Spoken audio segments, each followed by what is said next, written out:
2月20日笑的天資，在這個關鍵時刻，幫助他的護戒會員通常抱之一笑。12步驟和12個傳統第22頁。在戒酒康復計劃開始以前，笑聲是我所知道的最痛苦的聲音。我從來不笑，而且我認為其他任何人的笑都是針對我的。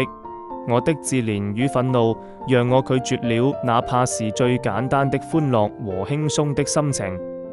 喝到最後，就連酒也不能讓我哼笑一聲。